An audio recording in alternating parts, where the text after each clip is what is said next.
Allons ensemble dans le livre de Matthieu au chapitre 5. À partir des versets 13, nous pouvons lire ceci. Vous êtes le sel de la terre, mais si le sel perd sa saveur, avec quoi la lui rendra-t-on? Il ne sert plus qu'à être jeté dehors et piétiné par les hommes. Vous êtes la lumière du monde. Une ville située sur une montagne ne peut pas être cachée. On n'allume pas une lampe pour la mettre sous un seau, mais on la met sur un support et elle éclaire tous ceux qui sont dans la maison.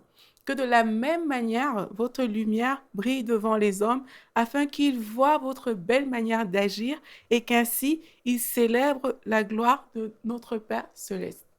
Notre vie a un message à communiquer aux gens qui nous entourent et ce message a pour but de glorifier notre Seigneur parce que nous sommes censés être les lumières partout où nous allons et dans quelque lieu que nous nous trouvons. Alors, est-ce que notre vie communique un si bon message que ça tous les jours? C'est la question que je vous propose de répondre aujourd'hui. C'est ce sur quoi on va s'attarder. Est-ce que votre vie est un bon message qui permet à des personnes de se dire ah, mais tiens, à cause de l'action que cette personne vient de poser, je vais glorifier le Seigneur.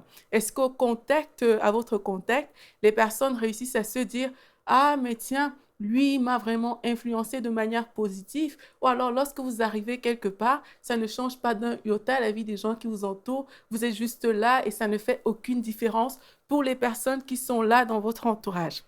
1 Pierre 2 au verset 12 nous dit, ayez une bonne conduite au milieu des non-croyants, afin que là même où ils vous calomnient comme si vous faisiez le mal, ils remarquent votre belle manière d'agir et rendent gloire à Dieu pour le jour où il interviendra.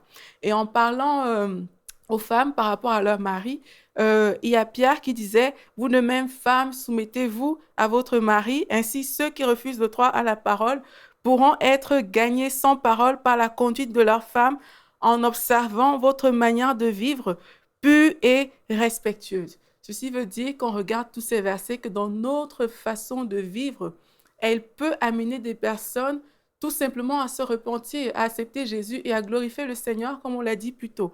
Lorsqu'on regarde notre conduite, la conduite, c'est comme un package qui vient avec plusieurs choses. Ça veut dire notre façon de penser, notre façon de parler, notre manière d'agir.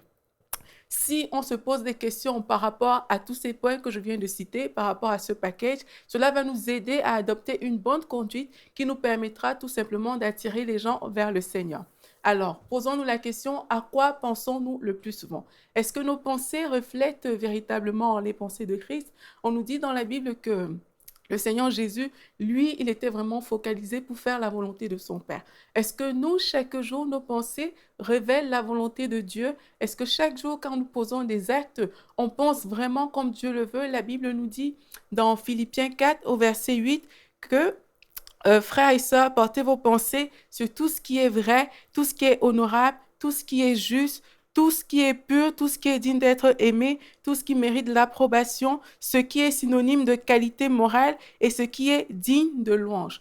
Alors, si nos pensées, parce que tout commence par les pensées, l'homme exprime, la Bible dit, l'homme est tel les pensées de son âme. Alors, si nos pensées déjà sont souillées, on ne pourra pas briller, on ne pourra pas être cette lumière que Dieu désire que nous soyons.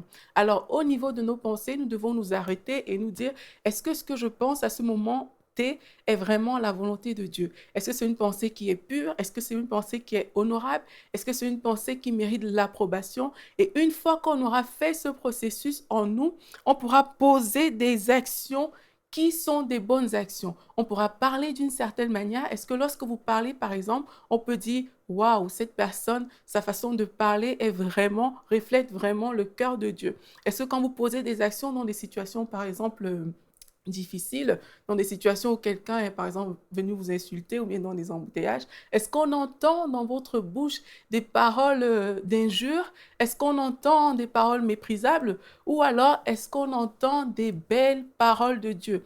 Des paroles qui peuvent édifier les personnes qui sont à votre contact? Est-ce qu'on peut dire, cette personne, véritablement, c'est un envoyé que Dieu a mis sur mon chemin? Alors, si vous réalisez que dans votre quotidien, il y a des actes, il y a des actions que vous prenez qui ne vont pas vraiment dans le sens de Dieu, parce que la vérité, c'est que à chaque moment de notre vie ne peut pas juste être une routine, mais à chaque moment de notre vie, on doit être capable pour chaque instant et dans chaque action qu'on pose, on devrait être capable de manifester le caractère de Christ. Alors, si dans les situations que vous vivez chaque jour, vous vous rendez compte que lundi, vous essayez, ça marche quand même, mardi aussi, mais à partir de mercredi, vous laissez aller, jeudi, ça va beaucoup moins, et dimanche, ça va parce qu'on va à l'église. Si vous vous rendez compte que vous faites un yo-yo dans ce domaine-là, alors je vous invite tout simplement à revenir à la personne qui peut vous aider à manifester l'attitude que Christ veut que nous ayons, qui peut nous aider à communiquer des bons messages par rapport à notre vie ici sur la terre, c'est tout simplement à se remettre au Saint-Esprit.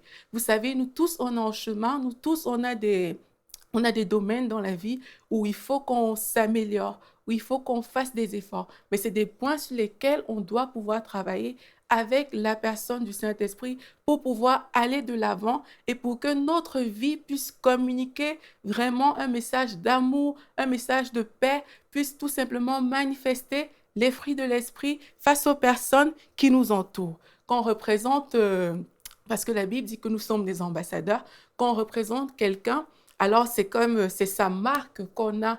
On est cette personne dans l'endroit où on représente. Et nous, nous sommes les ambassadeurs de Christ. Ça veut dire que c'est le caractère de Christ qui doit sortir de nous. C'est la vie de Jésus qui doit sortir de nous. On doit, à la fin de chaque journée, pouvoir apposer le sceau de Jésus et dire, aujourd'hui, j'ai manifesté Christ. Aujourd'hui, j'ai été la personne que Dieu voulait que je sois là où il m'a envoyé. Alors, je nous encourage vraiment à être de réelles sources de bénédiction dans notre conduite pour les personnes qui nous entourent. Nos vies doivent être un message vivant qui dise aux personnes qui nous entourent, voici comment vous devez vous comporter. Nous devons briller et en voyant cela, ces personnes vont se dire, waouh, si eux, ils sont capables de faire ça, si eux, à travers juste leur attitude, leur action, ils sont capables d'être aussi inspirants, on veut connaître la source de cette inspiration et vous pourrez alors les amener à glorifier le Seigneur. Soyez des bons messages dans la vie des personnes qui vous entourent. Pour aller plus en profondeur, vous pouvez lire et télécharger la version complète de cette pensée du jour sur le site enseigne-moi.com.